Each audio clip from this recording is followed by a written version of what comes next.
Hey everybody and welcome back to Let's Play Sonic Origins Story Mode. And last time out we finished off Sonic 1, and this is the little cutscene that they have to kind of conclude Sonic 1. Basically Sonic gets all the Chaos Emeralds and they kind of disappear off to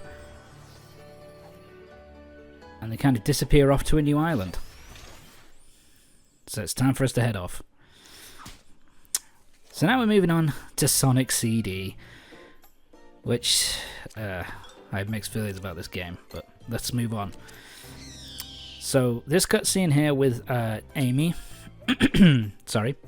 with Amy kind of doing her tarot card reading, this is actually a reference to the Sonic CD manual,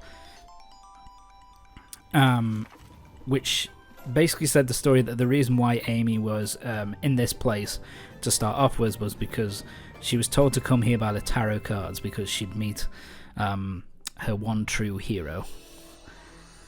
So yeah, we get to meet up with Sonic. And yes, this soundtrack that I'm going to be using here is the American soundtrack. They had a different soundtrack. The European and Japanese soundtrack was the same, and then the US had like a slightly different... And the US had a slightly different soundtrack with a different original song. So the US version had Sonic Boom, which I actually really like. It's a really fun track. I actually really love this cutscene. This still is one of the coolest things in Sonic to me, in terms of like animation. It just looks so good. I still think this looks really good, and I really like the animation. And I really love Sonic's design here. It's just, it's kind of, I don't know, it's kind of in between Sonic 1 and Sonic 2. It's kind of has enough detail without being too much. I really like it. But yeah, didn't look too good on the original Sonic Sega CD, to be fair. But yeah, the kind of uncompressed video file still looks really fucking good to me. I absolutely love it. It's probably one of the best things about this game, to be honest. Time to play, and this time we're in Palm Tree Panic. On the US soundtrack, which, you know, I'll be honest, US soundtrack I'm not a massive fan of. I think that the Palm Tree Panic for the Japanese and European version is a lot better. It's not a bad track, but it's just not my kind of thing. So yeah, we get to play as Amy. So Amy is kind of she's just as quick as Sonic. So she can move pretty quick. She can spin dash. I think she can do the light speed dash as well. Something, not the light speed dash, the super peel out, which is something which they haven't really ever brought back, which, you know, is a bit of a shame really, but there you go. Fuck, they needed 50 rings to get to the special stage, but whatever. I will say the ending theme when you complete a level I actually really like. It's a very nice piece of music. But yeah, the special ability which Amy has is if you jump into the air and then press circle, press the jump button again, basically she will kind of shoot her hammer all around herself, and it basically works, it basically means that enemies that have spikes, which you wouldn't normally be able to damage unless you've got, invincibility or something like that, it means that basically Amy can actually damage them without taking damage herself.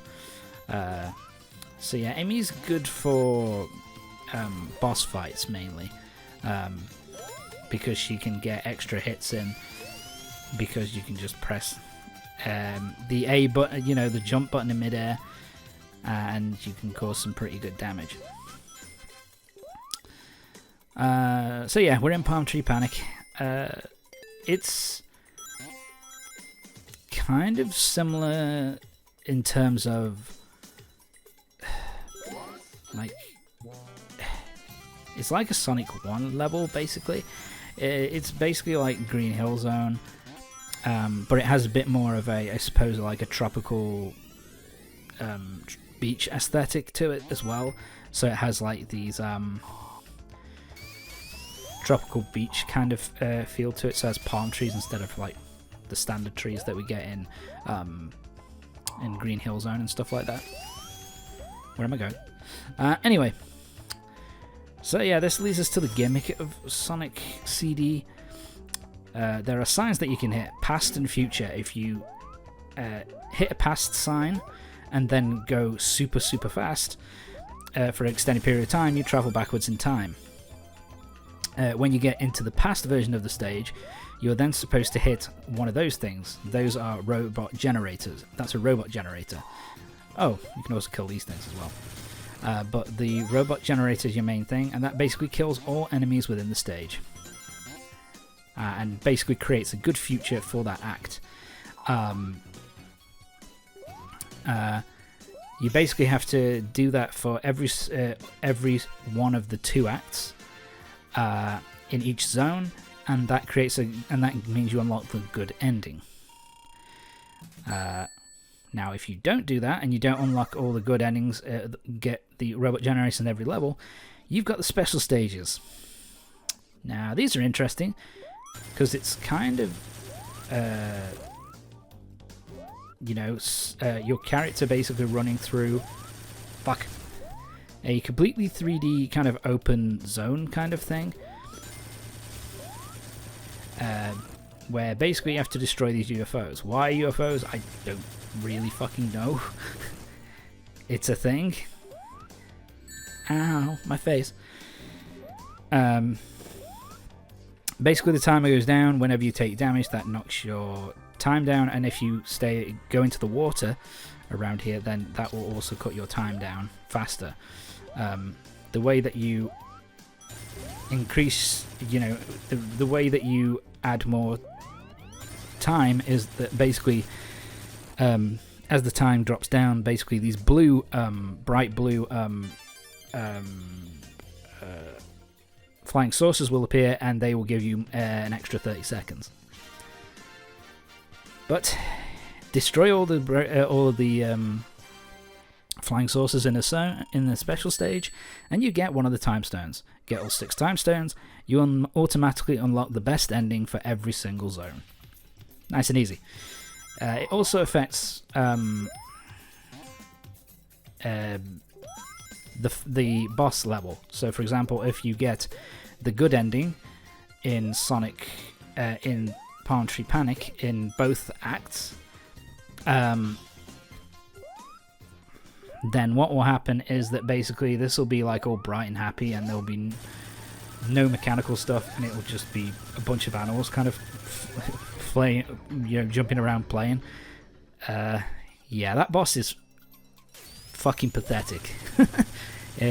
Just get your invincibility, run as fast as you can, get to the very right of the screen, and jump into the back of him 3 times, and he's done. Really fucking easy. This one, I believe, is the neutral, and then there's also the bad ending, which is you didn't get the robot generator in either of the zones, in either of the acts. See, what I was doing there is that in the when you play this game normally, and you're playing as Sonic, basically, this took me a while if I remember. For fuck's sake. Anyway, what was I saying? I'm gonna die, aren't I? But yeah, the reason why I was jumping there right at the beginning of the stage, oh, thank you, was because, fuck you, is because Amy it's Amy who kind of follows you, and then you jump up there, and then Metal Sonic kind of kidnaps Amy, so I was kind of looking to get there, because I played this game normally as, just as Sonic so many fucking times. This is actually the first time I'm playing it as Amy. It's actually a really, Amy is a really fun character to play as. Let's go up. So yeah, this zone, this zone's kind of annoying. There's the, fuck you. There's the, what are they called? The, slicers. There you go. They're the kind of, the slicer's younger cousin. Nowhere near as annoying, but there's still a bit of a pain in the fucking ass. There we go. Killed him. What did he hit me with? Oh, fuck off. Like I say, they're still annoying to deal with, but they're not quite as bad as their Sonic 2 kind of counterparts. So, this act, I think, this zone, I think, is kind of cool. I could do it in... What am I doing? What am I doing? Tom, yeah. There you go. This is the easiest one to get to the future, though, because just... What am I doing? Did I not show this off? Oh yeah, I think I tried to get away for a little bit. Fuck. Yep, fuck it. You can just bounce between them and boom. Nice and easy. So yeah, if you want to get to the past, it's nice and easy there. But yeah, this zone, in terms of its looks, well, normally anyway. In terms of its looks, it's pretty nice looking. It's not an ugly looking stage by any means. But, yeah. This zone, it kind of depends on what you're doing, I suppose. Because the whole point of the zones in Sonic CD is that they're kind of as tall as they are wide. So that means there's more of a focus on kind of exploration and looking around the levels to try and find shit. But there's still a 10-minute time limit. Work that shit out, I don't understand. But this zone, which is called Collision Chaos, cool name by the way. Like it's a pretty looking, it's a nice looking stage. It's not an ugly stage by any stretch of the imagination. But it's one of those things where if you're trying to explore it,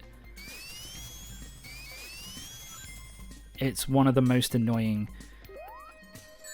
Fuck you. Die. If you're trying to explore it, it's one of the most annoying stages in the game because there's so many kind of like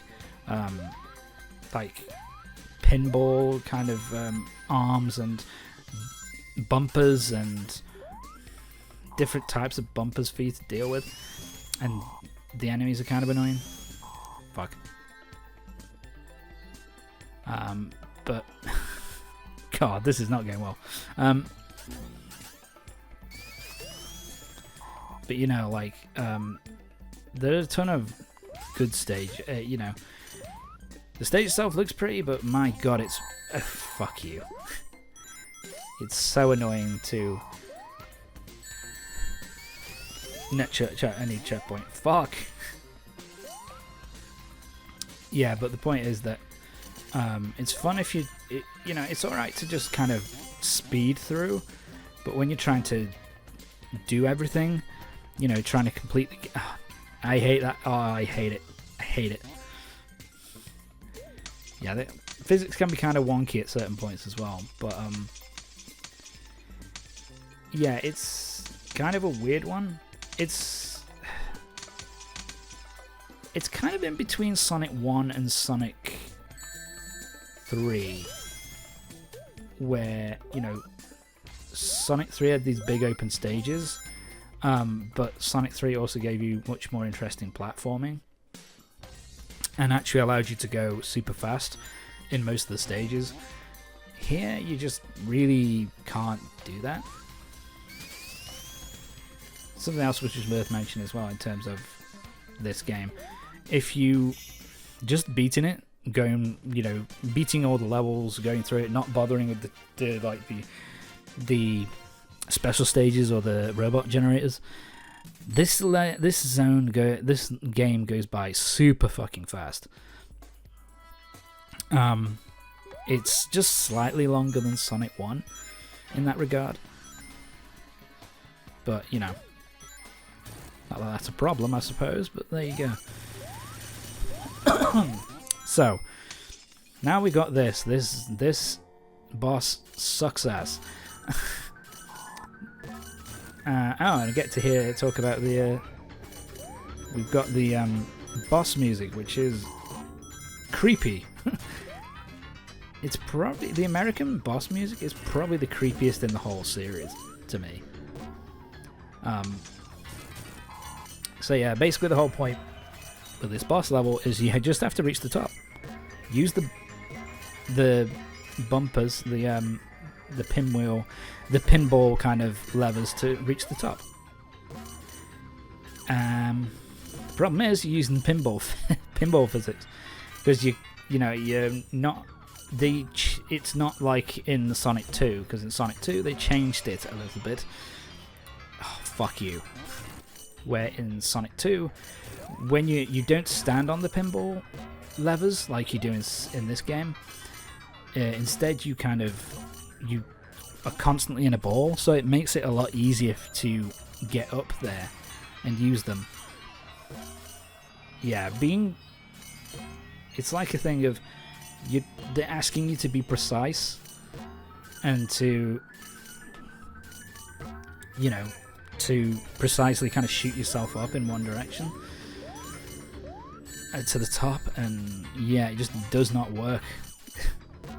You can't be precise in this shit. Know what I mean? So that's why this took me so long. How long does it take? Yeah, I've been here for 2 fucking minutes, and now I'm gonna die. There you go. Second attempt. Because, yeah, I actually left this whole thing in, because the second attempt took me no time fucking whatsoever. Oh, that went well. So, up we go. There you go. Oh. Oh. Oh. Almost. See? Boom. There we go. Hit him, and then boom. There you go. Nice and easy. Look at that. 30 seconds. Took me no time whatsoever that time. Yeah, it's pure fucking luck with this boss fight. It's just not fun. So, yeah, this boss fight absolutely fucking blows. I hate it. It's just pure luck. And look at that time bonus, baby. Not sure if it's the worst boss in the game, but it's certainly up there. But anyway, that's going to be it for this part. Join me next time for the next part of Sonic Origins story mode, when we'll be going through the next 2 zones of Sonic CD. So yeah, see you next time.